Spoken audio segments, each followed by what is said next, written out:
Hi everyone, this is a short instructional video to show you what it's like to have an interpreter work with you in your classroom or in your lecture theatre. I'm Elizabeth Mathews from the School of Inclusive and Special Education, and I'm joined today by Darren Byrne, who's an Irish Sign Language interpreter with us here in DCU. Okay, so the first thing that you'll notice is that I'm delivering my lecture in the way I usually would at quite a rapid pace. So it's okay for you to speak at a normal pace, whatever way you usually deliver a lecture. I'm not stopping in the middle of sentences. I'm not stopping at the end of a sentence to make sure that the interpreter has caught up. I'm just delivering a lecture in the way I ordinarily would. And for the most part, interpreters will be able to keep that same pace with you. So just speak at whatever a normal pace is for you.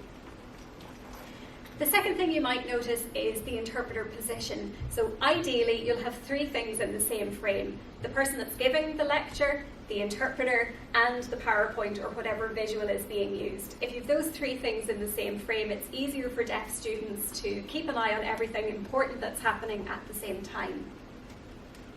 If you're a lecturer who likes to walk around the classroom, that's perfectly fine. More than likely, the interpreter will stay close to an overhead or visual from the PowerPoint, because those two things are what the deaf student is more likely going to be keeping their focus on.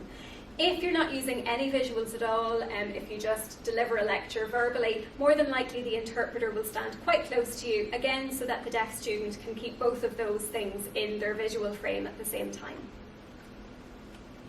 More than likely, if you're delivering a longer lecture, you will have two interpreters working with you at the same time. So what will happen is one interpreter will be seated while the other interpreter is interpreting, and about 20 minutes through they'll swap over to give each other a break. So if you're delivering a longer lecture, you'll probably have two interpreters there, but all of the same processes apply.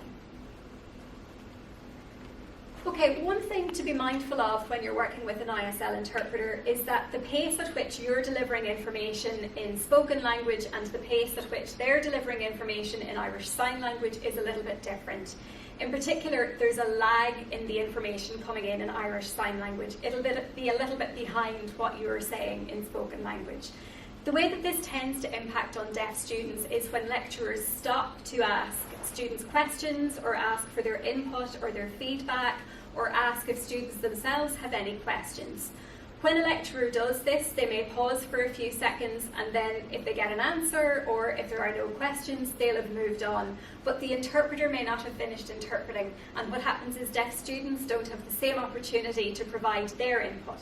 So what I would advise to do is, if you're asking students for their input or if you're giving them an opportunity to ask questions, that you just pause for slightly longer than you usually would so that the interpreter has finished, and you know then that deaf students have had an opportunity to give their input or to ask any questions that they have. Another thing that may happen is around the issue of interpreter clarification. This can be if you use particular terminology that the interpreter isn't familiar with, or if, like me, you've been speaking at a very rapid pace for a long time and the interpreter hasn't just been able to keep up to pace with you.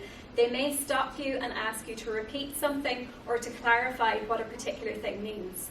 Now, this isn't something that happens very often in lectures, but it does happen sometimes, just as a normal part of the interpreting process, to make sure that the quality of information that deaf and hard of hearing students are getting is the same as what hearing students are getting in that classroom.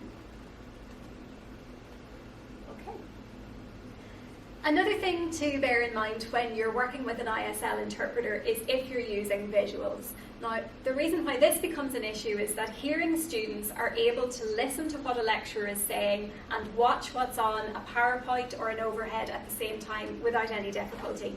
For deaf students, this is impossible. They can either watch the interpreter or they can look at the visuals, but they can't do both at the same time. So what I would encourage you to do if you're using visuals in your classroom is to give a couple of additional seconds where you're not speaking, so that deaf students have an opportunity to have a look at what's going on the screen, or if it's a hard material that you're passing around, that they have an opportunity to look at whatever that is at the same without having to watch the interpreter as well. So, for example, with this particular visual, I would be drawing students' attention to the fact that this shows results from a study that had students take two different types of tests, and the performance in test 1 was much better than the performance in test 2. I would probably talk around the slide, explain it to everyone in the class, and then pause for a couple of seconds at the end so that deaf students can have a look at the visual without needing to watch the interpreter.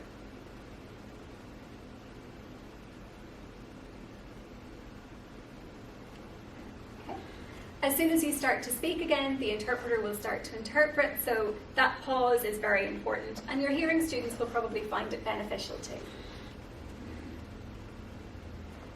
Okay, one other thing that can really help with providing a high quality interpretation for deaf students is if interpreters get access to some information about what's going to be covered in the lecture beforehand.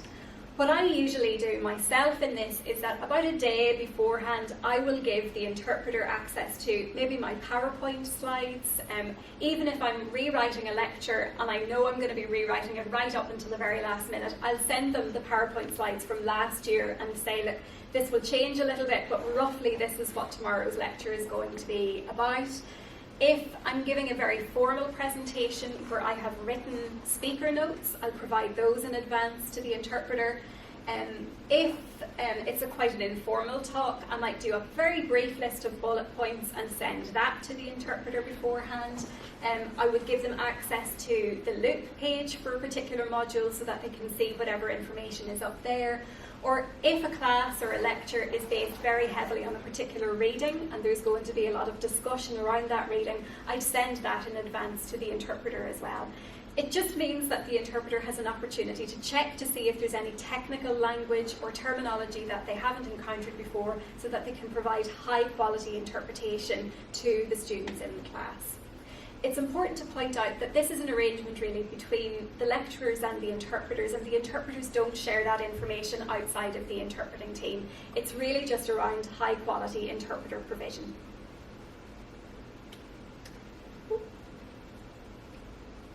Okay, so in summary, just speak at a normal pace, consider interpreter position, and again the interpreter will be able to advise you on this just at the beginning of your class. Bear in mind interpreter lag, so give a few extra seconds if you're asking students for their input. Keep in mind that interpreters may need something clarified at some point as you're going through a lecture. It doesn't happen often, but it's an important part of the process when it does happen.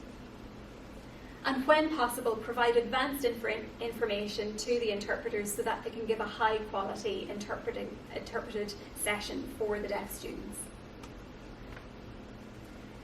Okay, that's all for now. As always, if you have any extra questions or if you want to have a conversation with me about this, you can reach me at elizabeth.mathews@dcu.ie, or if you want to chat to me, I'm at extension 2247 on St Pat's campus. Thanks very much for watching and have a lovely term.